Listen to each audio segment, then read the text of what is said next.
Hello friends, welcome back to my channel. घर के बड़े बुजुर्गों को अक्सर हमने ये कहते सुना है कि बच्चे की पहली सर्दी ठीक से निकल जाए तो फिर कोई चिंता नहीं। लेकिन क्या आप ये जानना नहीं चाहोगे कि ऐसा बड़े बुजुर्ग क्यों कहते हैं?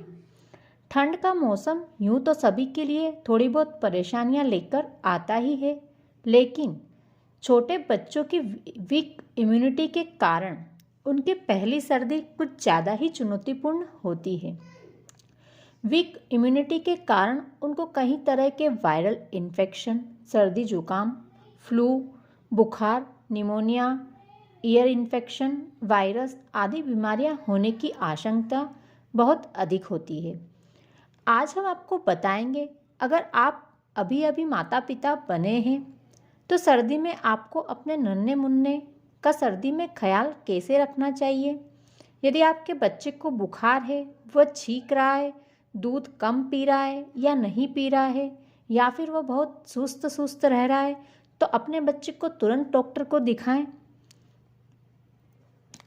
इसके अलावा यदि आपके बच्चे की पहली सर्दी है तो कुछ बातों का पहले से ही ध्यान रखकर आप उसे सभी परेशानियों से दूर रख सकती हैं। आइए जानें कौन सी बातें हैं वो। सबसे पहली बात, बच्चे को ठंड हमेशा सिर, पैर और चेस्ट से ही लगती है। इसलिए बच्चों के पैरों को, सिर को और कानों को कभी खुला नहीं छोड़ना चाहिए। जब बहुत अधिक ठंड हो तो हमेशा बच्चे के पैर, सिर और कान ढककर रखें, यानी उनकी बॉडी के साथ साथ उनके पैरों को, सिर को और कान को कवर करना बिल्कुल भी ना भूलें। दूसरी बात, सर्दियों के दिनों में कई माँ अपने बच्चे को सर्दी से बचाने के लिए ढेर सारे कपड़ों में लाद देती है, उन्हें बहुत सारे कपड़े पहना देती है, जिससे बच्चे गर्माहट से बच्चों को बेचैनी और ब्रीदिंग प्रॉब्लम हो सकती है। इसलिए बच्चों को ज़रूरत से ज़्यादा कपड़े पहनाना से बचें, उतने ही कपड़े पहनाएं जितने की उन्हें ज़रूरत है। अपने बच्चों को सर्दी में कपड़े हमेशा लेयरिंग में पहनाएं, साथ ही मतलब एक पहनाया फिर दूसरा पहनाएं, इस प्रकार से। साथ ही इस बात का ख्याल रखें कि बच्चों को सीधे वुलन क्लॉथ्स यानी ऊन के कपड़े बिल्कुल ना पहनाएं। पहले उन्हें कॉटन के कपड़े पहनाएं, उसके ऊपर आप उन्हें वुलन क्लॉथ्स पहना सकती हैं। इससे उन्हें रैशेस होने की संभावना कम रहेगी। लेयर में कपड़े पहनाने का फ़ायदा ये होता है कि यदि टेम्परेचर कम होता है तो हम बच्चों की लेयर निकाल सकते हैं, यदि टेम्परेचर बढ़ रहा है तो हम बच्चों को एक लेयर और पहना सकते हैं। यदि बहुत ज़्यादा ठंड हो रही है तो बच्चे को नहलाने की बजाय गीले तौलिए से बच्चे की बॉडी को पोंछें, यानी बच्चे को आप स्पंज बाथ दे सकती हैं। लेकिन अगर ठंड कम है तो बच्चे की पहले अच्छे से मसाज करें। मसाज करने से बच्चे का ब्लड सर्कुलेशन अच्छा रहता है और बच्चे की इम्यूनिटी भी मजबूत होती है। मसाज करने के लिए आप ऑलिव ऑयल या सरसों का तेल ले सकते हैं। मसाज करने के थोड़ी देर बाद बच्चे को नहलाएं। बच्चों को सर्दी से बचाने के लिए गर्म तेल से उनकी मालिश करें। बच्चे के शरीर की गर्म तेल से नियमित रूप से मालिश करने से उनकी मांसपेशियां मजबूत होती है, इसी के साथ उनका शरीर गर्म भी रहता है। इसलिए सर्दी के मौसम में बच्चे के शरीर की मालिश गर्म तेल से ही करना चाहिए। आप सरसों के तेल का इस्तेमाल कर सकती हैं। सरसों के तेल में 1-2 कुली लहसुन की डाल दें और उसे गुनगुना कर लें। उसके बाद बच्चे की शरीर की मालिश करें। शिशु को ठंडी चीज़ें बिल्कुल भी ना खिलाएं। सर्दी के मौसम में अपने बच्चे को ठंडी चीज़ें बिल्कुल भी ना खिलाएं। अगर आपका बच्चा 7 महीने से अधिक का है, यानी वह खाना खाता है, तो उसे ठंडी चीज़ों का सेवन बिल्कुल भी ना करवाएं। बच्चे की आइसक्रीम, कोल्ड ड्रिंक से बचा कर रखें। इसी के साथ दूध पीने वाली महिलाओं को भी ठंडी चीज़ों से परहेज करना चाहिए। अगली बात, छोटे बच्चों को कपड़ों के अलावा नेचुरल तरीके से भी गर्म रखा जा सकता है। बच्चों को मालिश के बाद थोड़ी देर धूप में खेलने दें।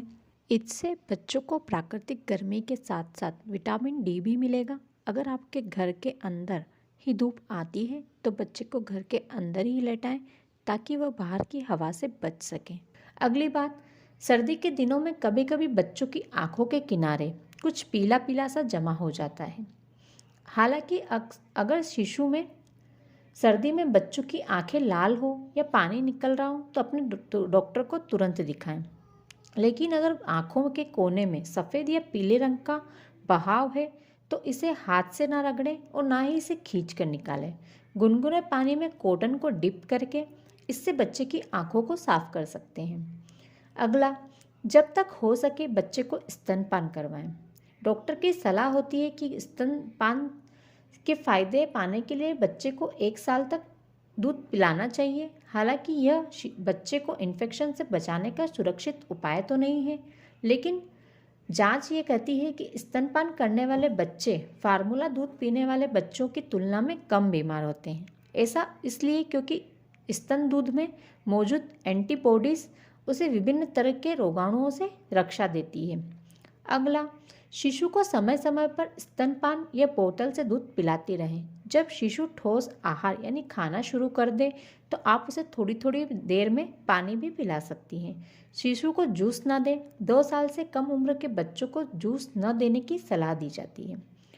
टीकाकरण करवाना, सभी टीके लगवाएं। टीकाकरण से शिशु को या बच्चे को जुकाम तो नहीं हो सकता, ऐसा तो नहीं कहा जा सकता, लेकिन टीके गंभीर रोग संक्रमणों से बच्चों का बचाव कर सकते हैं।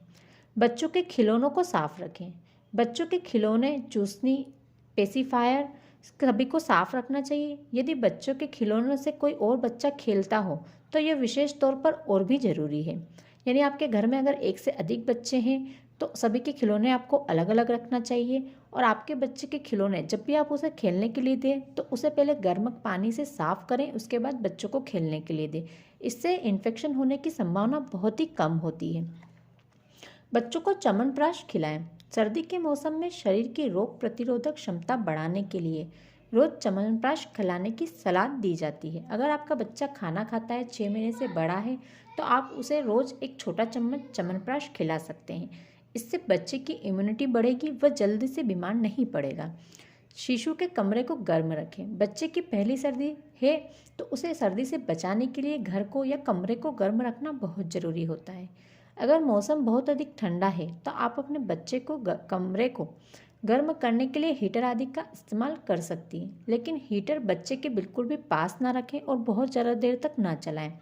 इससे बच्चों को स्किन को नुकसान हो सकता है। थोड़ी बहुत देर आप यूज़ कर सकती हैं, वो भी बहुत ज़्यादा अधिक ठंड हो तो। बच्चे को फल और सब्जियां खिलाएं। फलों और सब्जियों में पर्याप्त मात्रा में विटामिन और मिनरल्स होते हैं। फल सब्जियों में पाए जाने वाले पोषक तत्व शरीर को स्वस्थ रखने के लिए बहुत ज़रूरी होते हैं। यदि आपका बच्चा 6 महीने से बड़ा है और थोड़ा थोड़ा खाना खाता है तो आप उसे सीजनल फल और सब्जियां खिला सकती हैं। फल सब्जियां खाने से बच्चे की इम्यूनिटी बढ़ती है और वह सीजनल बीमारियों से बचा रहता है। ड्राई फ्रूट्स भी बच्चों के लिए ज़रूरी है। बच्चे को सर्दी से बचाने के लिए उनका तेज़ी से शारीरिक मानसिक विकास करने के लिए आप उसे ड्राई फ्रूट भी खिला सकती हैं। सर्द मौसम में आप शिशु को बादाम, काजू और किशमिश खिला सकती हैं, लेकिन आपको बच्चे को सीमित मात्रा में ही इनका सेवन करवाना चाहिए। अगर आप अंडा खाते हैं तो बच्चे को अंडा भी खिला सकते हैं। इससे बच्चे का शरीर अंदर से गर्म रहेगा, जिससे वह कई तरह की बीमारियों से अपना बचाव कर सकता है। यदि आपका बच्चा 6 महीने से छोटा है तो बादाम को एक पत्थर पर कुछ बूंद दूध की डालकर उस बादाम को उस दूध की बूंद में घिसें, जिससे उस बादाम का पेस्ट तैयार होगा। अब वो बादाम का पेस्ट माँ के दूध के साथ मिलाकर बच्चे को दिया जा सकता है। इसी के साथ ठंड के मौसम में बच्चे को जायफल का पेस्ट भी देना चाहिए। जायफल को एक पत्थर पर कुछ बूंद दूध की डालकर घिसें और वो जायफल का पेस्ट माँ के दूध के साथ मिलाकर बच्चे को दे सकते हैं। जायफल बहुत अधिक गर्म होता है और इसे देने से बच्चे के शरीर में गर्मी बनी रहती है। वह सर्दी में सर्दी, खांसी, कफ, बलगम जैसी बीमारियों से बचा रहता है। इसके अलावा आप बच्चे को केसर दूध भी दे सकती हैं। केसर भी बच्चों के शरीर को गर्म बनाने में मदद करता है। तो दोस्तों, मैंने इन्हीं टिप्स को फॉलो करके अपने बच्चे का ख्याल रखा था। सोचा अपना एक्सपीरियंस आप सभी के साथ शेयर करूं, ताकि आपको भी अपने बच्चे की पहली सर्दी में उसकी केयर कैसे करनी है इसकी जानकारी प्राप्त हो सके। आपको कोई प्रॉब्लम ना हो। आशा है आपको अपने बच्चे की सर्दी में केयर कैसे करनी चाहिए, इन सभी की जानकारी आज के इस वीडियो में मिल गई होगी। तो इन विंटर केयर टिप्स की मदद से आप अपने नन्हे मुन्ने की पहली सर्दी में इन हवाओं से उसे बचा कर रखें, उसकी केयर करें। यदि वीडियो आपको बिल्कुल भी अच्छा लगा हो तो वीडियो को एक लाइक कर दें और ऐसे ही और वीडियो देखने के लिए मेरे चैनल को सब्सक्राइब कर लें, साथ ही बेल आइकन को प्रेस कर लें। Thanks for watching.